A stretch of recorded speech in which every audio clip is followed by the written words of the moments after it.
요셉이 꿈을 꾸던 사람인데 그 꿈 때문에 이제 꿈을 해석하는 일을 하게 되죠. 근데 그 꿈 꾸고 난 이후에 그 인생이 정말 소용돌이 가운데 휘말리고 난 다음에 비로소 그렇구나. 이 꿈을 주시는 분도 하나님이시고 꿈을 해석해 주시는 분도 하나님이시구나라는 거를 좀 깨달았던 것 같아요. 그 요셉의 일생을 통해서 하나님께서 어떻게 일하셨는지를 좀 보면서 그러한 하나님의 개입하시고 인도하시는 삶의 어떤 그 역사하심이 또 우리 가운데 이렇게 클릭되는 부분들, 맞아, 나도 이런데, 하나님이 내게 또 이러한 인도하심을 주셨구나, 그거를 기억하고 좀 이렇게 다시 확인하는 그런 시간을 가지면 좋겠다는 생각을 해봅니다. 요셉의 이야기를 보면요, 참 하나님께서 아브라함을 통해서 주셨던 약속을 구체적으로 이루시기 위해서 그 요셉을 사용하시는 걸 보게 되고요. 그런데 그 과정에서 야곱의 편애와 그리고 그 가정사의 여러 가지 얽히고 설킨 문제들이 복합적으로 다 엮여서 그게 확 터져나온 한 예인 걸 보게 됩니다. 요셉이 꿈을 꿨는데 꿈이 자기가 꾸고 싶어서 꾼 게 아니에요. 우리가 많이들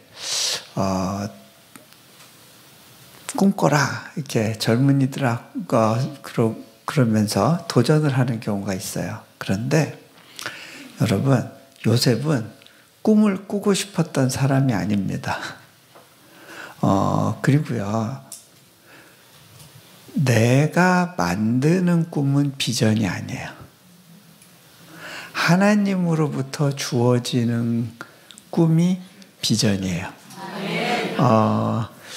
저는 제가 하고 싶은 게 있었어요, 제 인생에서. 그런데 하나님은 그거를 당신한테 달라고 그러셨어요. 저는 그 대학교 교수가 되고 싶었고, 그래서 제가 갖고 있는 그 꿈을 이루기 위해서 열심히 노력하고 달려갔던 사람이에요. 그런데 하나님께서 선교지로 가지 않겠니 부르셨고, 또 선교지에서 계속 이곳에 있어주지 않겠니 라고 초청하셨을 때 그거는 결국 제가 꿈꿨던, 가고 싶었던 어떤 직업의 길을 내려놓는 걸 의미했어요. 근데 그때 제가 배운 게 뭐냐면, 우리는 비전 그러면 어떤 직업을 갖는 거를 많이 연상을 해요. 그래서 뭐 장군이 될래요, 뭐 대통령이 될래요, 뭐 교수가 될래요, 의사가 될래요, 어떤 직업을 가지고 비전을 이야기하는 경우가 많은데, 직업은 비전이 아니에요. 네. 하나님은 우리를 직업으로 부르질 않으세요. 그분의 말씀으로 부르시는 거고요. 비전은 그 삶의 방식과 태도에 대한 거지 어떤 일로 먹고 사는가의 문제가 아닙니다. 하나님께서는 저에게 교수 일을 포기하고 내려놓게 하셨는데, 그렇다고 해서 제가 공부했던 걸 사용하지 않으시는 건 아니었던 것 같아요. 다양한 방식으로 하나님은 저를 사용하셨어요. 예를 들어서 그 몽골에 갔었을 때는 몽골의 과학원 사람들에게 칭기스칸에 대한 그 몽골 제국 시기의 역사를 가르쳐 줬어요. 왜냐하면 러시아 시대 때 몽골 사람들이 칭기스칸 얘기하면 감옥살이 했어요. 민족주의를 고양한다고 그래가지고. 또 러시아가 몽골의 지배를 받았던 적이 있다 보니까 그 부분이 너무 예민해서 칭기스칸에 대한 글을 썼던 사람들은 다 감옥에 잡혀가서 죽었어요. 네. 그러다 보니까 칭기스칸의 역사에 대해서 잘 아는 사람들이 없어요. 제가 오히려 과학원 사람들한테 여러 가지 다양한 사료도 보여주고 또 이렇게 새로운 그 연구 동향에 대한 소개도 하고 그랬던 적이 있었어요. 그리고 800주년 몽골 제국 성립 800주년 기념으로 세계 학술 대회가 열렸을 때 그거를 제가 호스트하고 외국 교수들을 초청해서 또 이렇게 또 굉장히 좋은 학술 대회도 진행하고 뭐 그랬던 적이 있었어요. 그게 돈 되는 일은 아니었어요. 오히려 제 돈 써서 했는데 근데 그 일을 돈 때문에 한 건 아니었는데 지금까지 하나님이 하라 하셨던 일들이 돈 되는 일은 없었는데 근데 그 일을 하면서 굶은 적도 없어요. 네. 그런 게 비전인 것 같아요. 저는 제가 한국에서는 중국사를 했다가 미국에 가서는 중동 지역학을 하고 다양한 영역을 하다 보니까 헷갈리고 언어도 많이 해야 되고 너무 고생스럽고 힘들다. 그런데 그렇게 잔뜩 공부해놓고 그 공부한 거가 하루아침에 이제 쓸모 없어졌다고 생각을 했어요. 왜? 제가 원하는 이제 교수가 되는 길을 포기했으니까. 그런데 하나님은 그때 그 공부했던 걸 지금도 사용하세요. 제가 지금은 그 자카르타에 있는 이제 국제학 대학교를 세웠는데 자카르타 인터내셔널 유니버시티라는 대학인데요. 우리 대학에 아프간 난민 아이들이 들어오고 중국 아이들이 들어오고 또 중동의 아이들이 들어오고 하는데 이 아이들에 대해서 제가 마음을 가지고 케어할 수 있는 이유는 제가 그들의 역사를 공부했기 때문에 그 마음에 특별한 그 어떤 그 긍휼과 또 이렇게 그 사랑하는 마음을 가지고 이 다양한 나라에서 온 학생들을 케어할 수가 있는 것 같아요. 그래서 진짜 비전은요, 돈벌이하고 관련이 없어요. 네. 직업하고 관련이 없어요. 네. 사는 방식에 대한 거예요. 네. 자, 어쨌든 요셉은 자기가 꿈을 꾼 게 아니에요. 꿈이 일방적으로 주어졌어요. 그런데 그 꿈이 주어졌기 때문에 인생이 꼬이기 시작해요. 그 꿈 이야기를 이제 형하고 아버지한테 얘기하면서 이제 더 미움을 받게 되고 급기야는 이제 애굽에 팔려가는 그러한 상황을 맞게 됩니다. 형들이 요셉을 미워해서 요셉을 이제 그 형들을 찾아온 요셉을 이제 구덩이에 빠치죠. 그게 그 내용이 이제 창세기 37장에 나오는데요. 근데 이 요셉이 구덩이에 빠졌을 때 요셉은 암담했을 거예요. 하나님은, 나에게 꿈을 주셨던 하나님은 보이지가 않아요. 이분이 내 인생 가운데 나를 도와주고 이 꿈을 실현할 수 있도록 도와주셔도 모자랄 텐데 하나님은 보이지가 않아요. 깜깜한 구덩이 속에 자기 혼자 내던져졌다고 느꼈을 거예요. 그리고 난 다음에 이제 형들 중에 이제 유다가 이 아이 그냥 죽이기는 너무 불쌍하다. 차라리 우리 저기 지금 이스마엘 사람들이 길르앗에서부터 오는데 이 사람들한테 그냥 팔자라고 그렇게 이제 제안을 하게 되죠. 자, 그렇게 해서 이 길르앗에서 내려온 이스마엘 사람들한테 요셉이 팔려가는 그 상황을 보면 하나님의 손길이 보이지가 않아요. 그런데 여러분, 하나님은 그 배후에서 일하고 계셨어요. 자, 뭘 보면 알 수 있냐면요. 왜 하필이면 요셉이 구덩이에 빠졌을 때 그때 이스마엘 사람이 지나가요? 저는 그런 경험이 있어요. 그 초원에서 가족들과 함께 전도여행 가던 중에 차가 진흙구덩이에 빠져가지고 옴싹달싹 못한 적이 있었어요. 그때 차가 조금씩 가라앉으니까 아이들을 데리고 이제 피신해서 기도하는 중에 차가 보였어요. 막 손을 흔들었는데 이 차가 그냥 지나가다가 갑자기 방향을 바꿔서 저 멀리 있는 유목민 천막에 딱 가는데 그때 비로소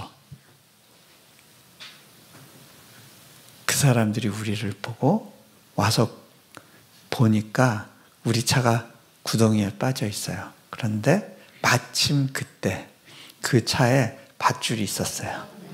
네. 그렇게 해서 이제 저희가 구출이 됐는데 마침 그때, 그죠? 마침 그때가 하나님의 방식이에요. 저는 진짜 마침 그때의 은혜가 없었으면 아마 이 세상 사람이 아니었을 거예요. 그 러시아에서도 누가 옆에서 운전하고 가는데 깜빡깜빡 졸고 있다가 갑자기 눈 떠 하는 그런 마음의 소리가 들려서 팍 눈을 떴는데 앞에 트럭이 다가오고 있어요. 옆에 보니까 운전하는 사람이 졸고 있어요. 그래서 한쪽 손으로 이렇게 차를 움직여가지고 팍 지나가는 그 트럭을 간신히 피한 적이 있었거든요. 그날 2번 그런 일이 있었어요. 그러니까 마침 그때의 은혜가 있어요. 마침 그때 이스마엘 사람이 지나가는데요. 이 사람들은요, 향품과 유향과 모략을 파는 사람들이에요. 노예 상인이 아니었어요.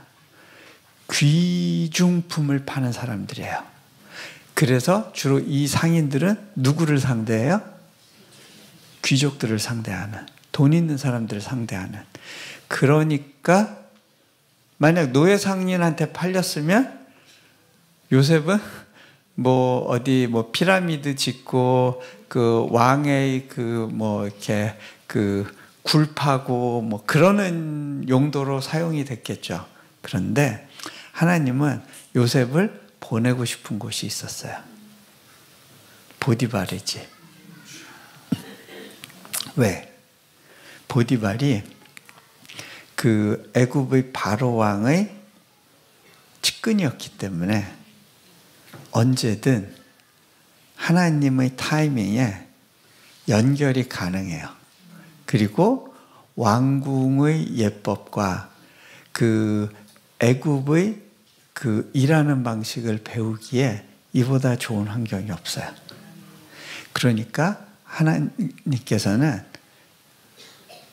요셉을 그 이스마엘 상인들에게 실려서 보디발의 집으로 가서 보디발의 눈에 띄어서 그래서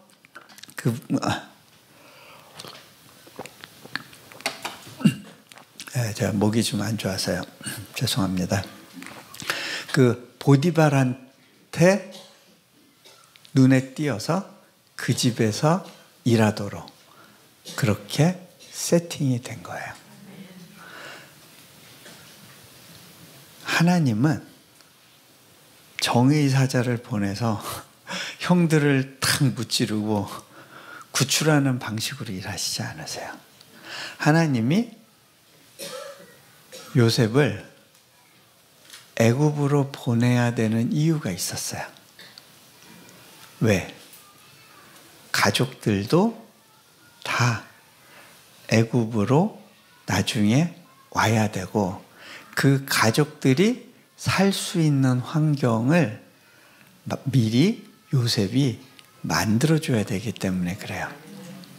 자, 요셉이 왜 그렇게 해야 되느냐? 하나님이 갖고 계신 큰 그림이 있었어요. 하나님은 아브라함을 가나안 땅으로 보내셨는데 가나안 땅은 농업 생산량이 그렇게 많은 데가 아니에요. 물이 많지 않은 곳이에요. 하지만 애굽 땅은 물이 풍부한 곳이에요. 그래서 대규모 농사가 가능하고 많은 인구를 부양할 수 있을 정도의 경제력을 갖고 있었어요. 그래서 하나님이 빠른 시간 안에 이스라엘의 민족을 만들기 위해서는 애굽이라는 경제 환경을 활용하기를 원하셨어요. 그래서 그곳으로 온 가족들을 이주시켜야 되는데 한 가지 문제가 있어요. 어떤 문제냐?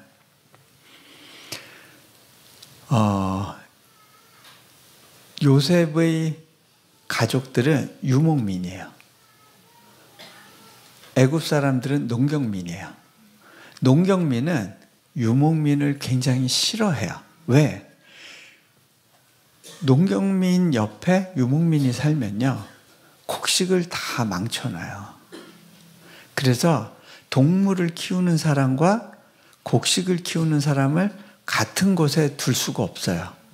그리고 또 애굽은 아주 독특한 신관을 갖고 있었고 또 그 자기들만의 어떤 그 제사와 또 신에 대한 이해가 있었는데 하나님은 이스라엘 백성들이 그 영향을 받기를 원하지 않으셨어요. 그래서 따로 분리시켜야 됐는데 그렇게 하려면 누군가 그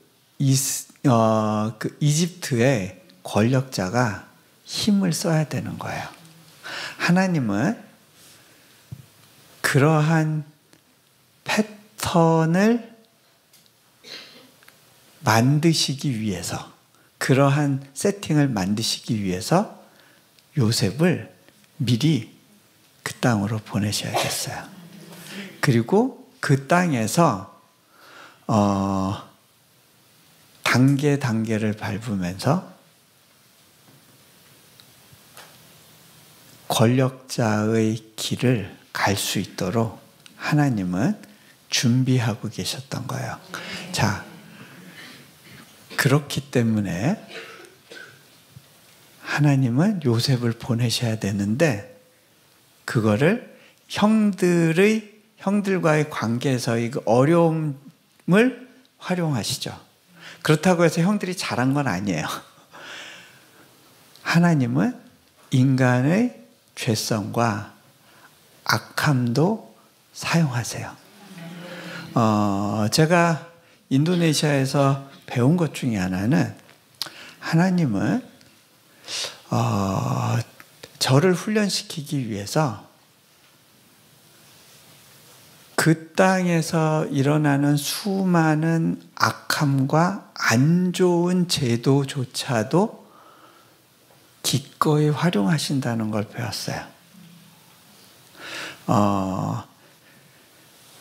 요셉의 경우에는 거기서 이제 가정총무로 보디발의 집에서 일을 하게 되는데, 자, 보디발의 집에서 일을 할 때 하나님께서 형통케 하셨대요. 그의 손을 형통케 하셨대요. 자, 우리가 생각하는 형통과 하나님이 우리에게 주시기 원하시는 형통 사이에 차이가 있을 수 있어요. 자, 예를 들어서 우리가 생각하는 형통은 뭐냐면, 요셉이 형통하면 어떻게 해야 될까요? 탈출해서 그 보디발의 집을 탈출하고 애굽 땅을 탈출해서 아버지 집으로 가는 걸 거예요. 그래서 드디어 자유를 얻었다. 그런데 하나님은 요셉을 보디발의 집에 묶어두세요. 거기서 10몇 년 동안 노예로서 일하게 하세요. 그런데 형통하게 하세요. 하나님께서 우리를 어느 기간 동안은 이렇게 캡을 씌워 놓으세요. 그러면 그 안에서 뱅뱅뱅뱅뱅뱅 도는 거예요. 여기서의 형통은 뭐냐면 하나님께서 관계의 복을 주시는 거예요. 특별히 윗사람으로부터 인정을 받게 하시고요. 그리고 하는 일, 손대는 일마다 하나님이 문을 열어주시는 거예요. 저는 그런 경험을 많이 해요. 우리 팀 멤버들을 보면요, 특별히 뭘 탁월하게 잘하거나 뭐 대단한 능력을 가진 분들이 아닌데, 신기하게도 이분들이 어떤 일을 맡았을 때 하나님께서 문을 열어주세요. 정부 관리들이 문을 열어줘요. 그리고 정부에서 법을 새롭게 만들어주는 일들이 생겨요. 그러면서 전혀 안 될 것 같은 일들이 하나씩 하나씩 열려요. 하나님의 방식은 하나님이 원하는 사람을 원하는 포지션에 넣으시고 그리고 일을 만들어 가세요. 저는 제가 인도네시아로 대학 설립을 위해서 간다고는 생각을 했지만 속으로는 이거는 절대 될 수 없는 일이라는 확신이 있었어요. 세계 최대의 무슬림을 보유한 나라, 그곳에서 선교를 꿈꾸는 대학을 만든다? 이 사람들이 허락해 줄 것 같지가 않았어요. 그리고 재정도 없었어요. 온갖 장애가 가득했어요. 여기서 대학이 세워지려면 최소한 12개 이상의 기적이 필요하다고 생각하고 있었어요. 그런데 하나님은 저한테 네가 성공하려고 할 필요 없어. 그냥 그 자리에서 기면서 버티라고 그런 마음을 주세요. 저는 그냥 거기서 버티고 있었어요. 그런데 어느 시간이 되면 하나님이 길을 만드세요. 문을 여세요. 네. 거기가 허허벌판 황량한 곳이었는데, 아니 왜 거기에 막 미쯔비시가 들어오고 수바루가 들어오고 수주키가 들어오고 현대자동차가 또 전기차 공장 세우러 들어오고, 우리 학교 바로 옆에다 공장을 세웠어요. 막 그러고 엄청나게 큰 몰이 들어오고. 이거는요, 저희가 계획하는 게 아니에요. 저희는 있으라 하는 곳에서 있으면서 그냥 기다리고 있는데 하나님이 길을 만드세요. 저희가 대학을 세우려고 하는 그 시점에 하나님이 길을 만들어 주세요. 그때 제가 깨달았어요. 아, 이거는 사람이 노력한다고 해서 되는 영역이 아니라 하나님이 작정하고 끌고 가시는 길에서 그냥 납죽 엎드려서 버티면 되는 거구나. 그래서 저는 그때 깨달았어요. 아, 내 역할은 광야에서 깃발을 드는 거구나. 근데 그 깃발을 들었을 때 그 깃발이 세워지기를 기다리던 많은 분들이 있다는 걸 알게 됐어요. 그분들이 하나 둘씩 연결되어서 그 연결 가운데 뭔가가 움직이기 시작하는 것을 경험을 하는 거예요. 자, 하나님의 형통은 그런 건 것 같아요. 그냥 하나님이 관계 가운데 하나씩 하나씩 앞서서 일을 만들어 가세요. 그래서 그 39장 2절 3절에 보면 이렇게 돼 있죠. 여호와께서 요셉과 함께 하심으로 그가 형통한 자가 되어 그의 주인 애굽 사람의 집에 있으니 그의 주인이 여호와께서 그와 함께 하심을 보며 또 여호와께서 그의 범사에 형통하게 하심을 보았더라. 그런데 여러분, 하나님의 형통을 가진 사람에게 고난도 같이 와요. 어려운 순간도 패키지로 와요. 하나님은 우리를 인도하시는 목자인데 우리를 푸른 초장 쉴 만한 물가에만 머물러 두게 하시지 않으세요. 왜? 그곳은 곰과 이리 때도 오는 곳이거든요. 하나님은 우리를 또 사망의 음침한 골짜기로 인도하시는 시간이 있어요. 요셉의 경우에는 그 보디발의 아내의 유혹을 받게 되고 그것을 뿌리치는 과정에서 이제 모함을 당하게 되죠. 여러분, 하나님을 믿고 사는 삶 가운데 하나님께서 너 앞으로 험한 물 만날 일 없을 거야. 그 다음에 험한 불, 타오르는 불 만날 일 없을 거야 라고 약속하시지 않으세요. 네가 그 험한 물 가운데 갈지라도 활활 타오르는 불 가운데 지날지라도 내가 너와 함께 하겠다라고 약속하시는 분이에요. 네. 우리 안에 그런 고난의 시간이 필요해요. 그 고난을 통과하면서 만들어지는 스트레칭의 순간이 있어요. 요셉이 결국 감옥에 갇혀요. 근데요, 그 감옥은 보디발의 집 옆에 있는 곳이에요. 왜? 이 사람은 그 호위대장이었기 때문에 왕의 정치범들을 수감하는 감옥을 자기 집안에 뒀어요. 그래서 요셉은 결국 많이 간 것 같은데 보디발의 집 안에서 돌고 있는 거예요. 네. 그 보디발의 영향권 하에서 감옥에 갇혀요. 그리고 거기서도 형통해요. 근데 그 형통은 감옥을 탈출해서 아버지 집으로 가는 그런 형통이 아니에요. 네. 하나님이 캡을 씌워두시는 거예요. 저도 그 선교지에 있으면서 인생의 캡이 여러 가지가 있는데 그 중에 하나가 늘 재정적인 필요와 싸우는 거예요. 그런데 이게요, 점점 액수가 커져요.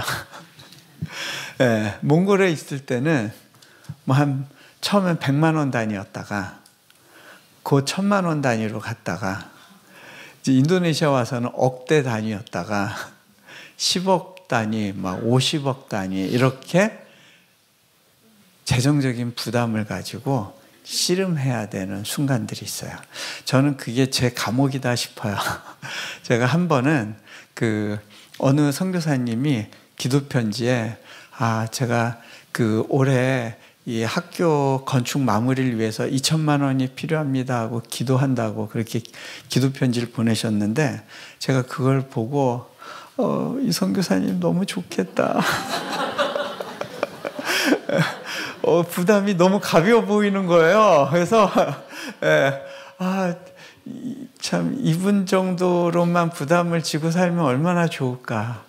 하나님, 저는 언제 이렇게 될까요?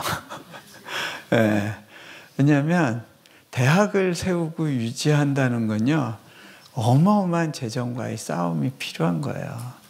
근데요, 항상 그런 부담을 질 때 하나님은 제로에서 시작하게 하세요.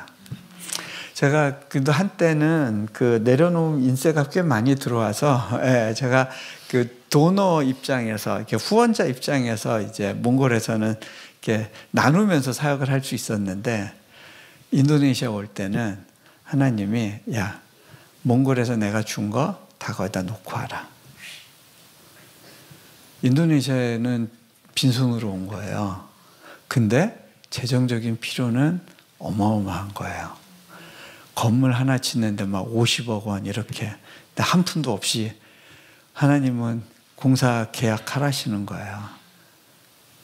그래서 사인 한번 해봤는데 난리가 났죠. 이제 막 우리 사역자들이 이거 언제까지 인보이스 이거 해결해야 됩니다. 뭐 이거 재정 지출 결의서 이거 해결해야 됩니다. 다 제 책상 위에 쌓아놓는 거예요. 이거 어떡하지? 하나님, 이거 어떡해요? 이거는 하나님이 시작하라고 하신 일이잖아요. 하나님이 보스잖아요. 저는 그냥 하나님이 시키는 거 하는 사람인데, 아니, 근데 만약에 이 계약 위반 돼가지고 감옥 가더라도 제가 가지 하나님이 가는 거 아니잖아요. 그러면 나만 독박 쓰는 건데 내가 보스네. 좀 받아보세요. 이렇게 올려도 다시 땅에 떨어져요. 결국 내 책상에 떨어지더라고요. 그럼 내가 보스네. 하나님 해결해 주셔야죠. 근데 그때 하나님이 저한테 돈 줄게 이렇게 말씀 안 하시고요. 해결해 줄게 뭐 그런 거 아니고요. 뭐라고 말씀하시냐면 너 그 부담 가운데서라도 좀 웃으면서 가줄 수 없겠니? 그때가 한 45억 필요할 때였어요. 여러분 그 정도 비치고 웃어져요? 근데요, 제가 그때 깨달았어요. 이거는 하나님이 내가 미워서 나 고생하라고 주시는 부담이 아니지. 왜 그 부담의 캡 안에서, 어떤 빚의 감옥이죠. 그 빚의 감옥 속에서 왜 그렇게 굴러야 될까요? 하나님의 계획이 있는 거예요.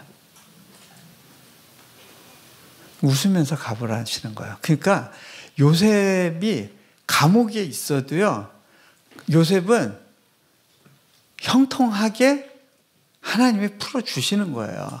거기서 울고 짜면서 아버지가 보고 싶어요, 동생이 보고 싶어 이러면서 시간 보내는 게 아니라 거기서 성장을 이루어야 되는 거예요. 하나님의 형통을 경험하면서 이게 스트레칭이 돼야 되는 거예요. 어느 선까지 하나님의 계획이 있었어요. 요셉을 총리 대신으로 만드셔서 이 중동 전역을 장악하고 지배할 수 있는 그러한 능력을 가진 사람으로 성장시키기 원하시는 거예요.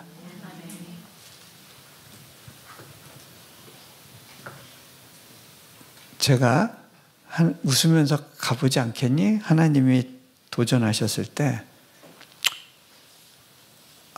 한번 웃어볼게요 그랬어요. 네, 근데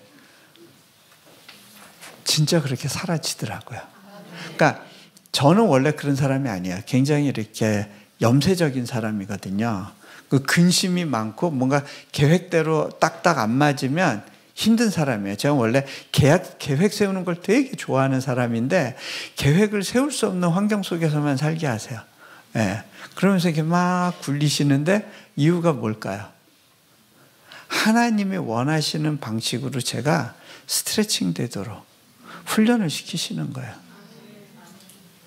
근데 하나님의 도전 가운데 반응을 했더니 그렇게 사라지는 저를 봐요. 이거는 저는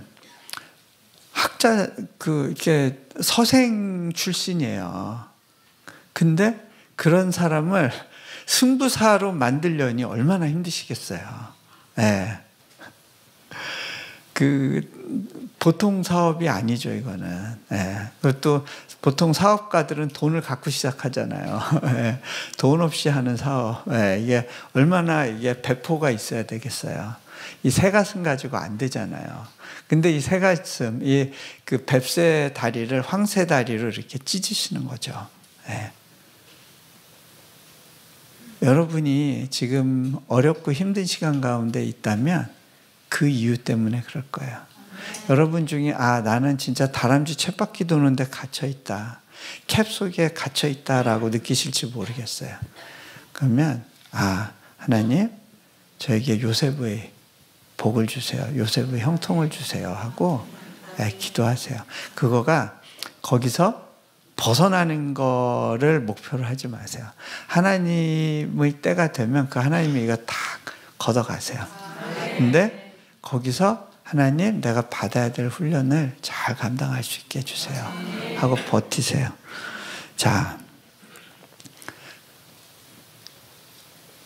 그래서 그 39장 20절 21절 보면 요셉의 주인이 그를 잡아 옥에 가두니 그 옥은 왕의 죄수를 가두는 곳이었더라. 요셉이 옥에 갇혔으나 여호와께서 요셉과 함께 하시고 그에게 인자를 더하사, 이게 중요해요. 인자를 더하사 간수장에게 은혜를 받게 하시며 23절에 여호와께서 그를 범사에 형통하게 하셨더라. 형통해요. 근데 감옥에서 못 빠져나가는 거예요. 왜? 거기가 훈련의 장소니까. 하나님의 계획을 이루는데 그 감옥이 필요한 곳이기 때문에, 거기서 만나야 될 사람이 있기 때문에. 예. 그러다가 이제 40장 가면 2절 4절에 바로가 그 두 관원장, 곧 술 맡은 관원장과 떡 굽는 관원장에게 노하여 그들을 친위대장의 집안에 있는 옥에 가두니. 왜 친위대장의 집에 있는 옥에 가두게 돼요? 정치범들이니까. 예.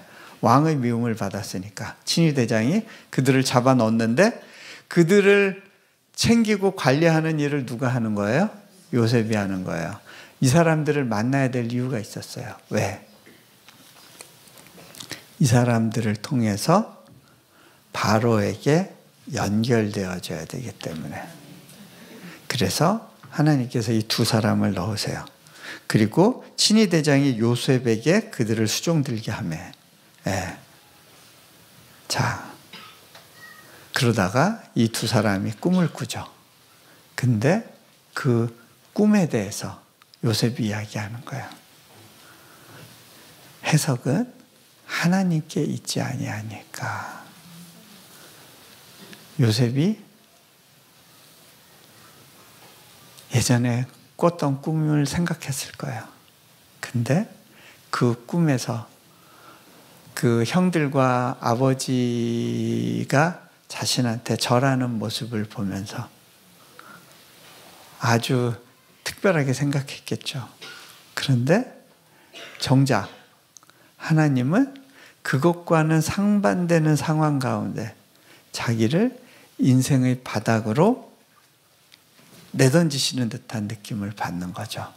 처음에는 형들의 미움을 받아서 구덩이에 던져졌고, 그 다음에 노예 생활로 던져졌고, 그 다음에 다시 일어난 것 같은데 이번에는 감옥 속으로 던져진 거죠. 언제 어떻게 자신의 꿈이 이루어질지는 몰라요. 하지만 요셉은 그 과정 가운데 내 꿈의 해석도 하나님께 달려있지. 그리고 나는 지금 다 이해할 수 없지만 형들이 나를 미워했기 때문에, 형들의 그 악함 때문에 내가 이렇게 어렵고 힘든 시간들을 겪고 있다고 생각한 것이 아니라 이것을 허락하신 하나님의 특별한 섭리가 있다는 사실을 신뢰하는 거죠. 이제 그 단계로 들어갔기 때문에 이런 고백을 할 수 있는 거예요. 해석은 하나님께 있지 않습니까? 내 인생의 해석은 당신에게 있습니다. 앞으로의 내 꿈에 대해서도 주님만이 아십니다. 그죠? 네. 이게 요셉이요, 이 두 간원장들한테 로비를 하거든요. 40장 14절에 보면 당신이 잘 되시거든 나를 생각하고 내게 은혜를 베풀어서 내 사정을 바로에게 아뢰어 이 집에서 나를 건져주소서. 그런데 40장 23절에 보면 술 맡은 관원장이 요셉을 기억하지 못하고 그를 잊었더라. 이거 사람이 노력해서 빠져나가는 게 아니에요. 사람의 방법으로 되는 게 아니에요. 하나님이 그 쉬운 캡을 이제 됐어 하고 열어낼 때까지는 굴러야 되는 거예요. 네, 술 맡은 관원장이 요셉을 기억을 못해요. 그리고 나서 41장 1절에 보면 만 2년 후에, 그리고 2년이란 세월이 지나요. 여러분, 이 2년이란 세월을 지나면서 요셉은 이제 30대가 돼요.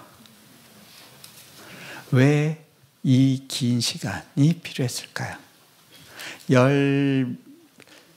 10대 초반에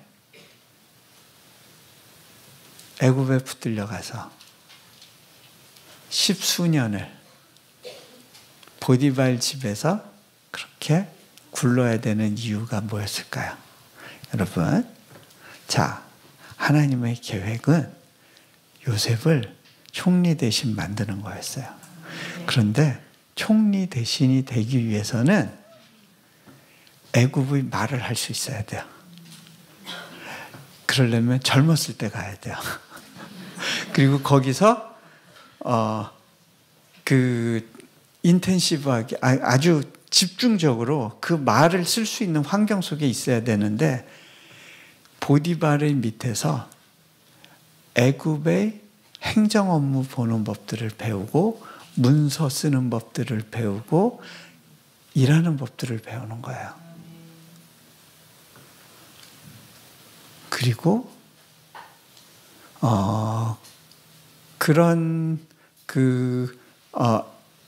또 하나 중요한 거는 애굽에서 적어도 단번에 총리 대신이 되려면 최소한 30은 넘어야죠. 수염을 기르고, 그 애굽 사람들은 수염을 이렇게 내렸는데 적어도 그렇게 할 수 있을 정도의 연령에 도달해야 되는 거예요. 하나님은 그 타이밍을 재고 계셨어요. 그리고 만 2년 후에 드디어 바로 왕에게 꿈을 주세요.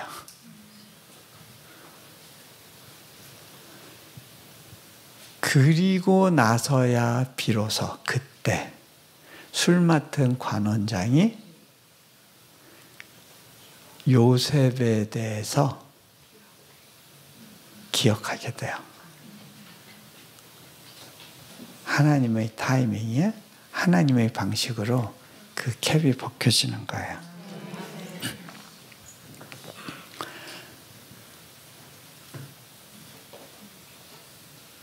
그리고 난 다음에 요셉이 총리 대신이 되고, 그리고 이제 본격적으로 흉년이 들었을 때 자기 형들이 애굽 땅으로 양식을 구하러 찾아오는 일이 있죠. 그때 요셉 앞에 절하고 있을 때 요셉은 비로소 그들에 대하여 꾼 꿈이 생각나는 거예요.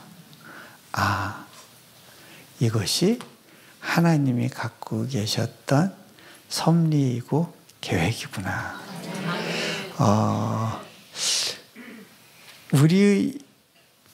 저는 아무래도 아무런 도움도 없고 정말 맨 땅에 헤딩하는 곳에서 버티고 있다 보니까 늘 하나님의 손길에 대해서 예민하게 이렇게 감각적으로 반응하려고 하는 이제 그런 성향들이 생겼고요.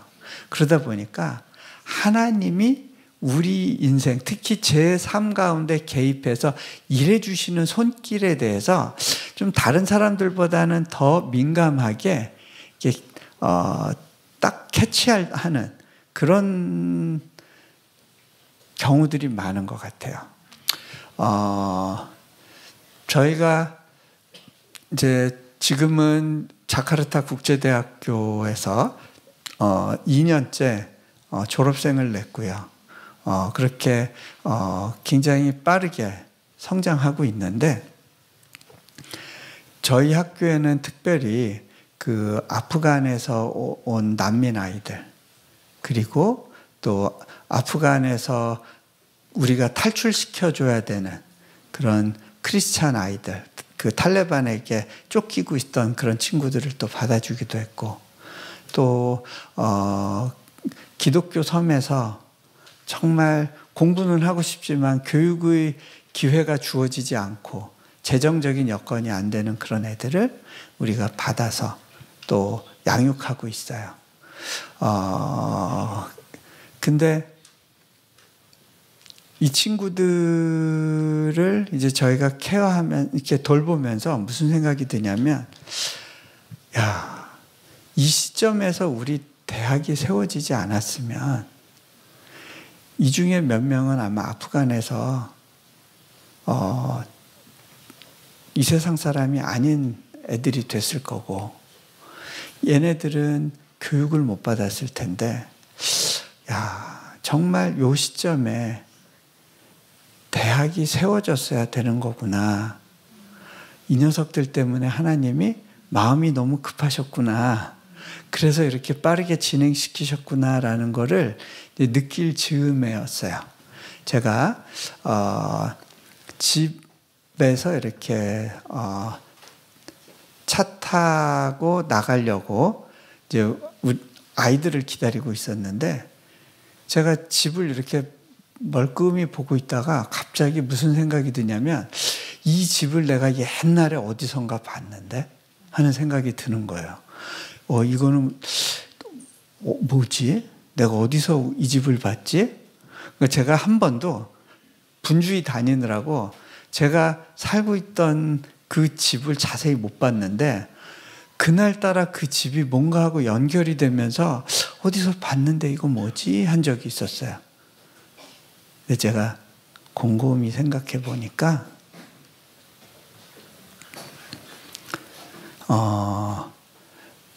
예전에 몽골에서 저희가 살던 그 게스트하우스를 나와서 집을 새로 얻어야 되는데, 제가 그때 하나님, 우리가 앞으로 가서 살 집에 대해서 좀 인도해 주세요 하고 기도했던 적이 있었어요. 근데 기도하던 중에 어렴풋이 본 집이 하나 있었어요. 근데 그 집은 미국의 타운하우스 같은 2층 집에 막 기와가 있고 베이지색의 창문이 넓고 그런 집인데, 몽골엔 그런 집이 없어요. 몽골은 다 아파트만 있어요. 러시아식 아파트. 그래서 이거는 몽골에서 구할 수 없는 집인데 하나님 이 집 왜 보여주시는 거예요? 이거 제가 천국 가서 살 집이라는 건가요?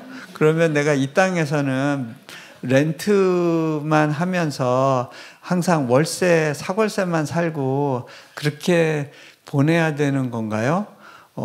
그러면서 이 집 몽골에는 없는데 그러고서는 잊어버리고 있었어요. 내가 뭘 잘못 봤나? 하나님 왜 이걸 보여주셨지? 그러고 잊고 살고 있었어요. 그런데 인도네시아에서 그때 봤던 그 집하고 지금 내가 살고 있는 집이 너무 비슷한 거예요. 무슨 생각이 드냐면 야 이거는 16, 17년 전인데 그때는 우리가 살고 있는 집이 지어지기도 전이었는데 하나님은 이미 내가 몽골 살 때부터 인도네시아에서 내가 살 집과 해야 될 일에 대해서 준비하고 계셨던 거구나. 그러고 나서 보니까 그러면 우리 학교 아이들이 엄마 뱃속에 있을 때부터 하나님은 우리 학교에 대한 계획이 있으셨구나. 이미 얘네들을 보낼 대학에 대해서 계획하고 계셨구나. 여러분, 하나님은 앞서서 계획하고 준비하시는 분이더라고요. 제가 그 인도하신 가운데 헌신하지 않았으면 하나님이 그 예비하시고 준비하신 그 좋은 것들을 보지 못했겠죠. 그런데요, 그 전부터 하나님은 또 뭔가를 준비하고 계셨을 거라는 거를 또 이렇게 탁 순간적으로 이렇게 깨닫게 된 때가 있었어요. 제가 우리 학생들을 데리고 한국 일정을 잠시 온 적이 있었어요. 근데 그 아이들과 함께 숭실대학교 방문했을 때 그 숭실대학교 기독교 박물관에 잠깐 시간이 돼서 아이들과 들어가서 이렇게 쭉 돌고 있는데 거기에 한국의 최초로 온 선교사 알렌 선교사, 언더우드 선교사, 아펜젤러 선교사 이렇게 써 있는 거예요. 근데 제가 그때 아펜젤러 선교사를 가르치면서 얘들아, 선생님이 이 아펜젤러 목사님이 세운 배제학당이라는 학교에 101회 졸업생이었어. 근데 101회 졸업생으로 졸업할 때 하나님 도대체 왜 저를 이 학교의 101회 졸업생이 되게 하셨어요? 그 의미가 뭘까요? 라고 하나님께 물었던 적이 있었어. 근데 내가 지금 보니까 내가 졸업한 학교를 세운 그 목사님이 한국에서 하셨던 일을 인도네시아에서 내가 하고 있는 거야. 어쩌면 하나님께서는 아펜젤러 목사님을 조선 땅에 보내셨을 때 그때 이미 이 학교를 통해서 많은 사람들이 배출되는데 그 중에 또 아펜젤러 목사님 했던 일을 똑같이 다른 땅에서 할 누군가가 있을 거야. 하나님이 콜하고 계셨구나. 부르고 계셨구나. 준비하고 계셨구나. 그것이 연결이 되는 거예요. 자,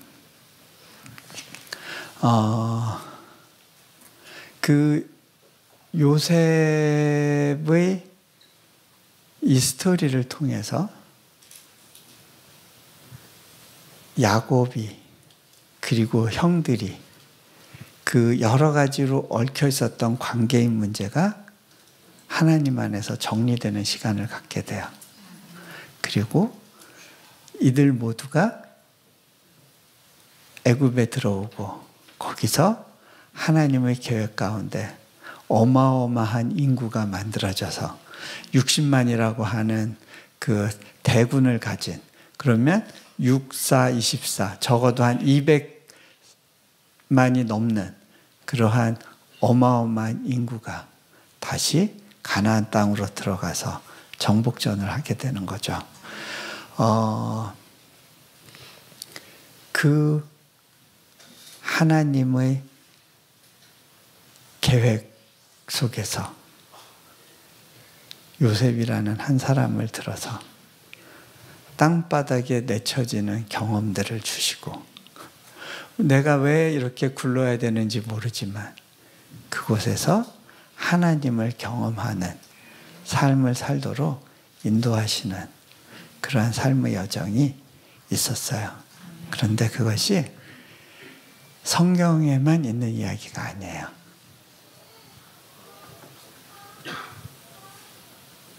하나님께서는요, 여러분들한테 이렇게 말씀해 주기를 원하시는 것 같아요.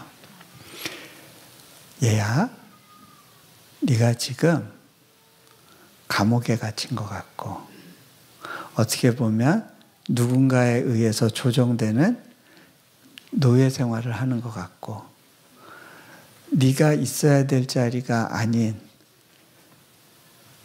그런 곳에 있는 것 같고, 네가 맨바닥에서 굴르고 아무런 소망 없이 거기서 뱅글뱅글 돌고 있는 상황에 있을지라도 괜찮아. 내가 너를 위한 계획이 있고 지금 이 상황 가운데 너를 만들어가고 있는 거야. 제 삶 가운데도 여전히 큰 짐이 있고 부담이 있고 결핍이 있고 아픔이 있어요. 그런데 그래도 괜찮다는 거예요. 그래도 괜찮아. 내가 여전히 이 역사 가운데 놀라운 그림을 가지고 너를 끌고 가잖아. 지금은 보이지 않아. 그래도 괜찮아. 여전히 나는 너의 배후에서 너를 위해서 일해주고 있어. 그것이 믿어질 때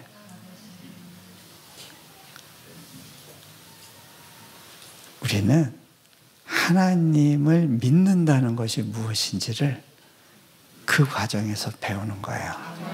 제가 이 이야기 하나 해드리고요. 그리고 말씀을 마무리할게요. 제가 인도네시아에 처음 갔을 때 상황은 열리지 않는 가운데 하나님은 저를 꽁꽁 묶으신다고 생각이 됐었어요. 손, 발을 다 묶고 그냥 마라톤을 뛰라고 하신다고 느낄 때가 있었어요. 왜냐하면 이제 본격적으로 일하려고 하는데 저희 집에 넷째가 태어났어요. 그리고 췌장 수술을 받게 됐는데 그 후유증으로 평생 병원 신세를 져야 될 그런 어려운 상황으로 이제 끌려갔어요. 극적으로 회복은 되긴 했는데 인도네시아에서 도와주겠다는 사람은 없고 인도네시아 정부는 앞으로는 대학 허가를 내주지 않겠다는 모라토리움을 선언하고 제가 그래도 이곳에선 도움을 줄 수 있지 않을까라고 생각했던 모든 곳에서 다 거부 의사, 거절 의사를 받게 되고 이거는 안 되는 일인데 왜 이런 거를 생각하고 그러세요? 라고 하는 제가 만난 모든 분들이 그런 식으로 생각하고 있었어요. 그때 제가 예배 가운데 있었는데 그 몇몇 분들이 앞에 나와서 찬양을 하는데 주 품에 품으소서. 그 찬양을 들을 때 제가 하나님께 이렇게 넋두리 했어요. 하나님, 저도 좀 안아주시면 안 될까요? 저도 좀요. 그런데 그때 제 등 뒤에서 날개짓하는 소리가 들리는 것 같은 느낌이었어요. 그건 느낌이었지 실제로 뒤돌아봐도 뭐 아무도 없었어요. 예. 근데 푸득푸득 주님, 당신이신가요?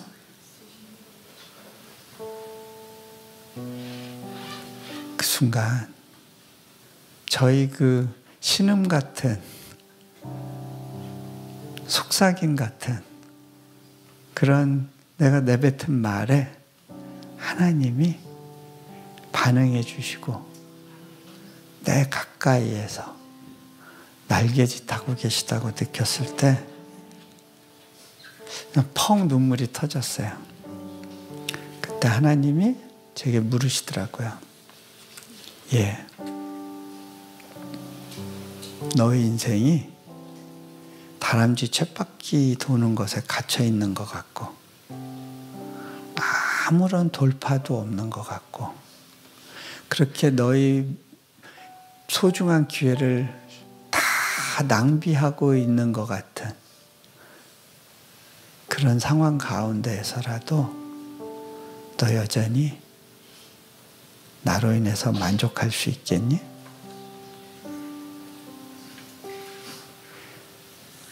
그때 저는 이렇게 고백할 수 있었어요. 주님, 저 이것만으로 충분해요.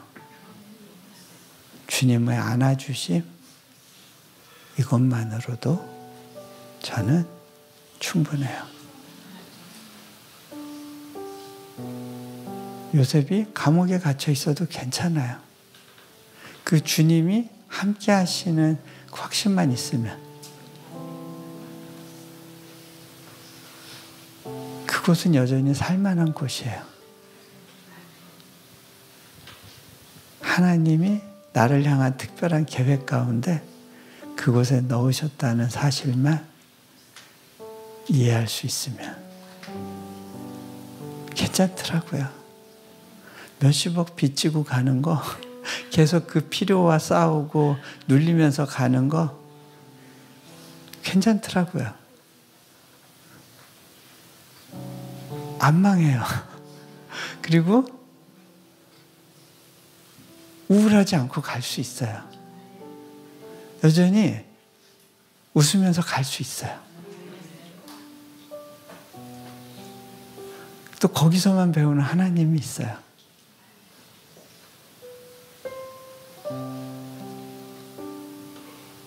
하나님이 말씀하세요. 괜찮아. 힘들면 힘들다 그러고 못 걷겠으면 그냥 기어도 되고 그렇게 계속 가보지 않겠니? 제가 하나님께 이렇게 고백했어요. 주님, 전 성공을 위해서 이 자리에 있지 않습니다. 그냥 주님이 있으라 하시는 자리에서 주님과 함께 걷겠습니다. 그걸로 충분합니다. 그리고 그냥 같이 걸었어요. 그런데 시간이 지나고 보니까 어느 과정을 지나고 나니까 하나님이 일하시는 게 보이고요. 하나님의 저희 인생을 향한 준비하심과 퍼즐이 맞춰지기 시작하는 거예요. 그때까지 버텨야 되는 거더라고요. 아, 그래서 하나님께서 나를 내동댕이 쳐진 것 같은 상황 가운데 두신 거구나. 감옥에 잠시 캡을 씌워 놓으신 거구나.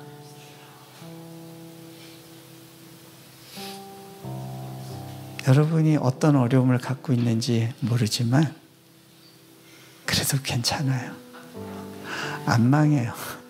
안 죽어요. 그래도 웃으면서 갈 수 있어요. 주님과 함께 가는 거, 그걸로 충분해요. 같이 잠깐 기도하실까요?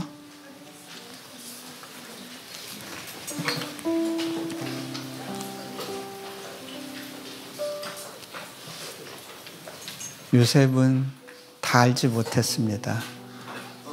자기가 꿈을 꾸고 싶었던 것도 아닌데 그에게 주어졌던 꿈 때문에 그 인생은 곤두박질치고 생각지도 못한 아픔 가운데 어려서부터 너무 큰 부담을 지고 살아야 됐습니다. 그런데 그 과정 속에서 하나님을 경험하고 보니 그렇구나. 내 인생의 해석은 하나님께 달린 거구나. 지금은 다 알지 못하지만 그분의 큰 그림에 덧대어져서 내 인생이 돌아가고 있구나. 잠시 감옥 같은 시간도 있고 노예의 시간도 있지만 그래도 그게 끝이 아니고 하나님의 아름다운 예비하심이 또 그 앞에 같이 있는 거구나. 그것을 고백하게 됩니다. 우리 잠깐 제가 기도합니다. 기도하기 전에요. 우리 여러분들이 좀 먼저 기도하면 좋겠습니다. 이 시간 크게 소리 낼 필요 없고요. 그냥 속삭이듯이 주님과 얘기하면 좋을 것 같아요. 제가 구했던 것처럼 주님, 저도 좀 안아주시면 안 될까요? 저도 좀요. 주님, 저를 기억하고 계시나요? 저를 보고 계시나요? 내 삶에 이 힘들고 어렵고 버거운 이 감정의 그 기복을 주님 보고 계시나요? 내 처지를 아시잖아요.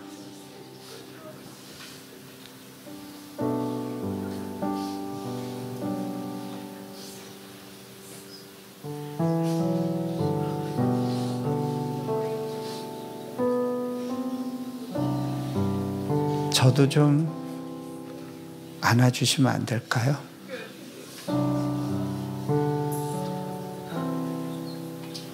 저도 좀요. 지금은 다 보이지 않고 다 이해되지 않지만 이해될 그날까지 좀 버티고 가보려고요, 주님.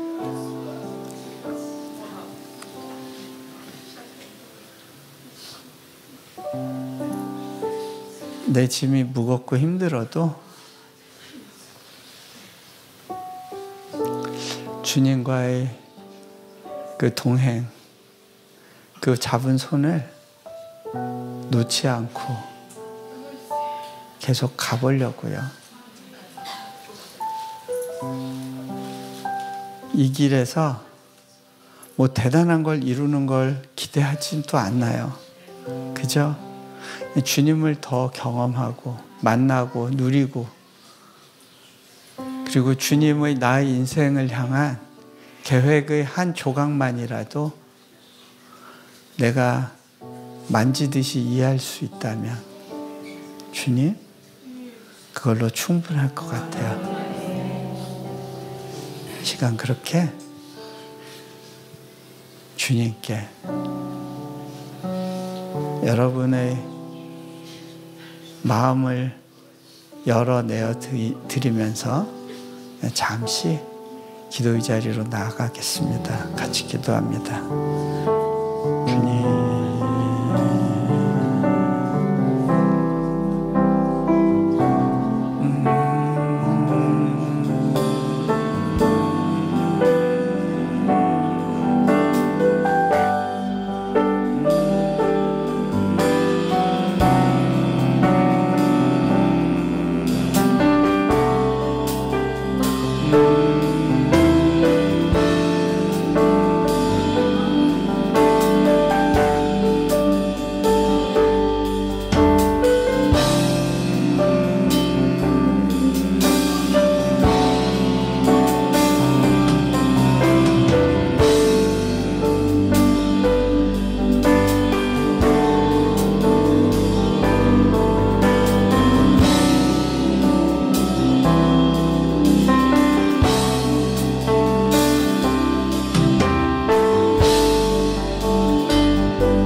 요셉이 고난을 받았기 때문에 우리에게 주는 위로가 있습니다. 사업에서 너무 힘든 분이 계셨는데 제가 제 힘든 이야기를 나눠드렸더니 울면서 위로를 받으시더라고요. 하나님은 우리 울음과 눈물과 아픔의 시간도 리사이클 해주시기를 원하십니다. 그리고 그 과정 속에서 우리 아픔의 시간들이 또 부담과 또 버거움의 짐을 지고 가는 시간들이 누군가를 위로하고 세우고 또 영향력을 미치는 그러한 일이 되게 하실 것입니다. 제가 기도합니다. 하나님, 요셉의 인생 가운데 인생의 해석이, 꿈의 해석이 주님께 있다는 사실을 고백했던 것처럼 우리의 삶의 정황들이 주님 안에서 해석되고 이해되기를 소망합니다. 또 주님께 답이 있음을 고백합니다. 그리고 지금은 그것을 다 알지 못하지만 또 주님과 동행하며 주님께 배우며 그 주님의 그 나를 향한 그 계획들이 하나씩 이해되고 드러나는 그 여정으로 인도하여 주시기를 소망합니다. 우리 주 예수 그리스도 이름으로 기도합니다. 아멘.